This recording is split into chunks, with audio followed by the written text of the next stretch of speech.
بتجيبوا لنا مش احنا اللي بنروح لكم. سريع، ما اخدش وقت قوي. انا عبد الله مصطفى، برضه اصحابي يقولوا لي لولو. ايوه لولو. اعتقد ان احنا شعب مش محروم، احنا شعب محروم قدام الناس، يعني احنا كل واحد فينا عاوز يعمل حاجه بيعملها. شعب محروم كشعب مصري، يعني هنا محروم ولا لا؟ هي للاسف يعني المواقع الاباحيه دي هي اللي بوظت الجيل بتاع الشعب المصري. الشعب محروم عاطفيا.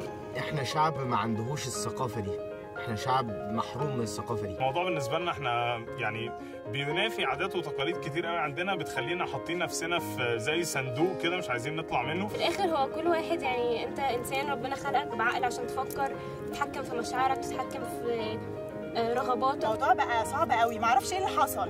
الاخلاق انعدمت، وما تقعدوش تقولوا لي بقى اصل اللبس والبنات بتلبس. يعني هو الشعب هو اللي حارم نفسه، لان هو الموضوع بيبتدي من الفكر، انت بتفكر ازاي كشاب، هو ده اللي بيؤدي في الاخر لظهور الظاهره اللي هي ظاهره الحرمان.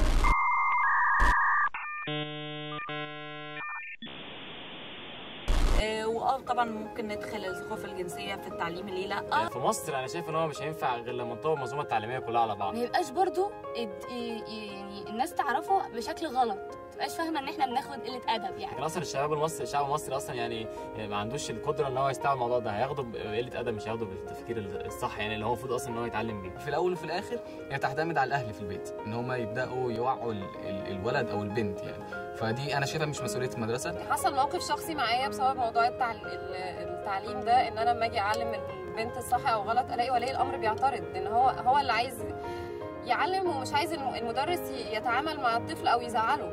تحفه تحفه. انا بقول لك اول لما جيت اتشديت لمنظر بارتيشن، عبر عن رايك كل اللي في نفسك بدون قيود بقى. دلوقتي بقى قول اللي في نفسك.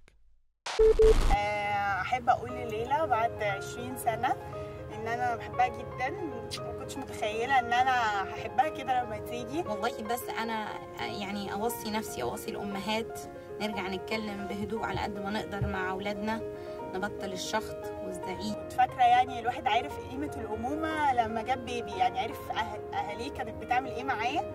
فانا بحبها جدا، ويا رب حياتها كلها تبقى جميله وسعيده. طيب انا ممكن اوصل رساله عامه للجنس اللي هو الجنس الناعم، الجنس الاخر. انا وواحد صديق ليا بنحب الالكترونكس، واحنا الاثنين مهندسين الكترونيات. عملنا موقع ويب سايت اسمه فريناس.net. زي ما في واحد بيفكر بالطريقه دي ان هو ممكن يتحرش او ان هو ممكن يعني يبص لك بصه مش كويسه، في شباب رجاله كويسه جدا، ولو انت اديهم فرصتهم. لو انت بس انا عايز تقولي الكلام ده جوه. لا يا شيخ. والله العظيم. طب ليه؟ حطينا الكشك ده في الشارع، اي حد ممكن يدخله. ميرسي. نمشي ولا ايه؟ جوه الكشك سالنا الناس سؤال واديناهم دقيقتين، دقيقه يردوا على السؤال ودقيقه يقولوا اي حاجه في نفسهم، اي حاجه.